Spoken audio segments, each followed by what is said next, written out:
Hello everyone, welcome back to yet another political episode. So today we have a lot of elections to talk about. We have four major elections, in four countries. All I want to believe in, no, not all of them in Europe, but three of them, 3 out of 4 in Europe. One of them is Liechtenstein, which we are talking about today. We have a Swiss referendum we are going to be reviewing later today, along with the current, along with the election in Kosovo. And finally, Ecuador's polls will be closing. They are going to see if President Daniel Noboa is going to be reelected. He's running for reelection, and he's going against another far-left lunatic. We're going to go see how that goes. 2023, Noboa was Daniel Noboa, I don't know what his name is, but he was elected in 2023, Ecuador, and we covered that election, actually. We did a video on that. Daniel Noboa, now he's up for re-election, only serving, I want to believe, this was a special race, I'm guessing. 2023, I don't know why it's a 2-year term. But we'll learn more about it. But he's going against the same opponent, so we're going to be talking about that probably tomorrow, today. I don't know what it is. But we're talking about Liechtenstein today, and Liechtenstein, nothing really big, nothing really new. It's basically the same thing. We're going to talk about. Thing to know about Liechtenstein is it's a very, very conservative country, and it's not because it's a principality. That could be part of it. I mean, this was formerly a part of the Holy Roman Empire, and it's the only state of the Holy Roman Empire to actually avoid being absorbed by either Austria, Italy, France, or Germany. It's the only state not to basically not be absorbed by either.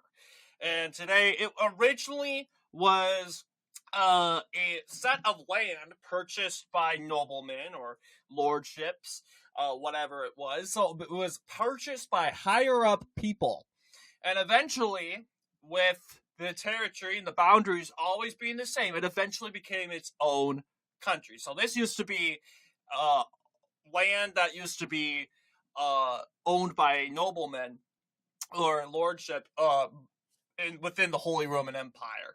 And now it's its own country, which it has been for years, having been unrecognized and untouched for most of its history.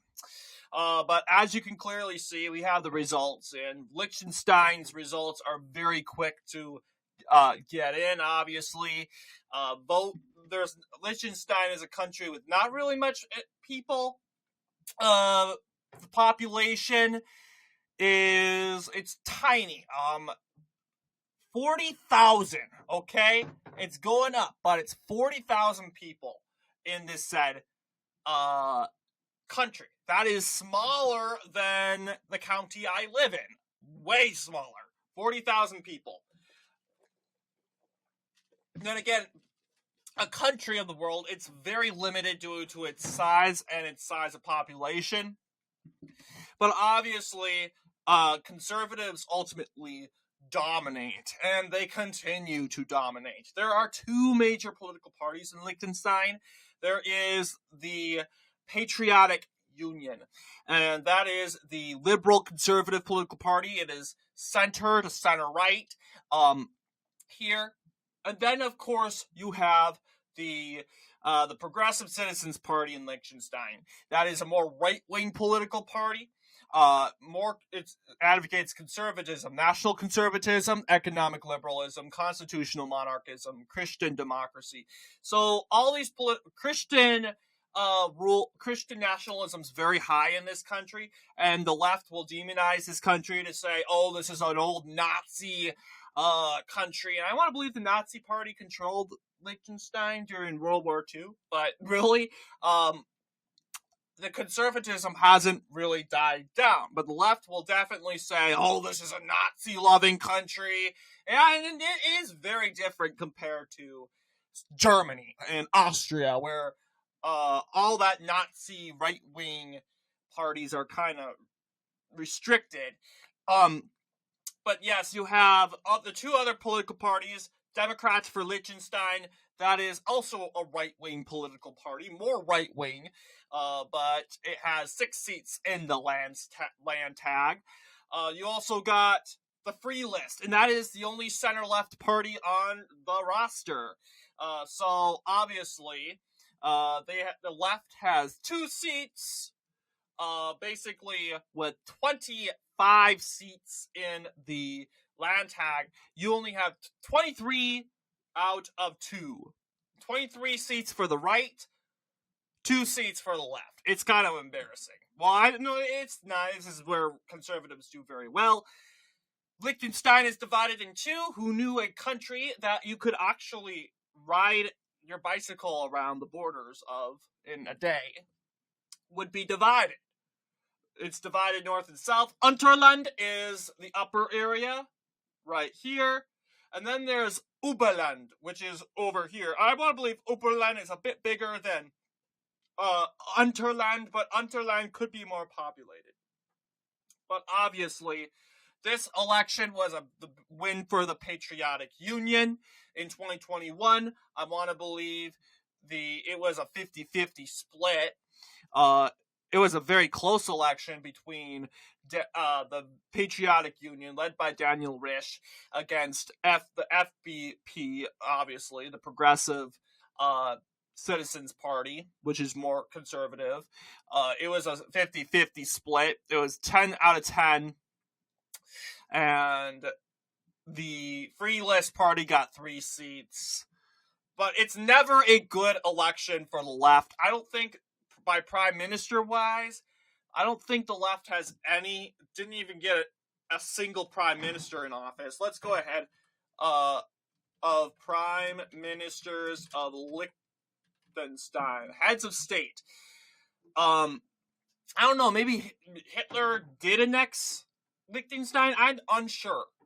He probably left Liechtenstein untouched, similar to how Mussolini left San Marino untouched, because San Marino was owned by the fascists also. They're going to do his bidding. But obviously this is... So, FBP, conservative, VU, conservative. All I'm seeing is FBP and VU. So going all the way up, it's either FBP and EU, FBP or VU. And it's been like that since 1928. So liberals... This is deputy heads of government, my bad. So that's deputy head. So the liberals didn't really have one ever, actually. Look at this. VU, FDP, you got VP, Christian Social People's Party. Like I said, that's more center. That's a different party now. That's a center party. And even in the 1800s, 1920s, you have independence, and that's it. There was never a left-wing prime minister of Liechtenstein, and boy, it would be a big deal if the left won its very first election in Liechtenstein. But seeing the math we got right here from the map, you only have 2 seats for the Free List Party, which is the only political party that is favored for progressives, 10.9% of the popular vote, while the remaining digits are in favor for conservatives, making up 23 said seats in the Landtag, which is obviously the main body of parliament in said Liechtenstein. 13 seats needed for a majority. So we gotta also look at the information on this background. So incumbent Prime Minister Daniel Rich is not running for re-election. The Patriotic Union has nominated Brigitte Haas for Prime Minister, whereas the Progressive Citizens Party have nominated Ernst Walsh. Should Haas be elected to the office, she would be the first female head of government. Okay, so we got Ernst Walsh, a rightist, and Brigitte Haas, a rightist. So really, it's every party to itself. But I would imagine Landtag will vote, and obviously 13 seats. Whoever gets the 13 seats, it will be between. So we'll have to decide if. I think the likelihood that Haas will win is very high. She would become the first female head of government in Liechtenstein. They would officially get that title, and obviously, yeah, Liechtenstein's an interesting country.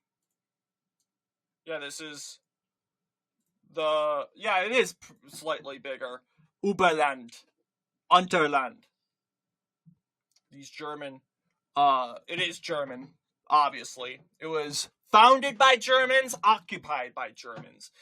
But we haven't talked about Liechtenstein yet. It's obviously an interesting country. Very little people. It's like talking about a county election, which we never will do, by the way, unless it's a New York borough, which I don't think we'll ever do either.